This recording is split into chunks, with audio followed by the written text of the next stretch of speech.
ആഴ്ച ആറന്മുള പാർത്ഥസാരഥി ക്ഷേത്രത്തിൽ നിന്ന് തങ്കയങ്കി ഘോഷയാത്ര ആരംഭിക്കും. 25-നാണ് തങ്കയങ്കി ചാർത്തിയുള്ള ദീപാരാധന. മണ്ഡല തീർത്ഥാടന കാലം അവസാനിക്കാൻ ദിവസങ്ങൾ മാത്രം അവശേഷിക്കെ മണ്ഡല പൂജയ്ക്കുള്ള ഒരുക്കങ്ങൾ സന്നിധാനത്ത് തുടങ്ങി.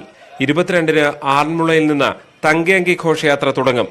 23, 24 തീയതികളിൽ കർപ്പൂരാഴി, 25-ന് തങ്കയങ്കി ചാർത്തിയുള്ള ദീപാരാധന. തങ്കയങ്കിയുമായി ബന്ധപ്പെട്ടാലും സ്പെഷ്യൽ പോലീസ് ക്രമീകരണങ്ങൾ ഉണ്ടാവും.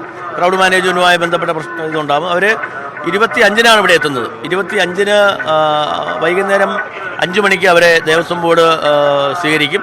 6:30-ക്ക് തങ്കയങ്കി ചാർത്തിയുള്ള ദീപാരാധന നടക്കും.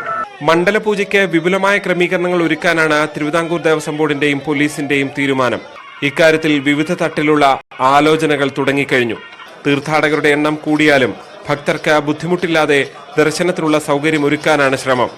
പൂജകൾക്ക് ശേഷം 26-ന് രാത്രി ഹരിവരാസനം പാടി നടയടയ്ക്കും. പിന്നീട് മകരവിളക്ക് തീർത്ഥാടനത്തിന് ഈ മാസം 30-ന് നട തുറക്കും. ന്യൂസ് 18 സന്നിധാനം.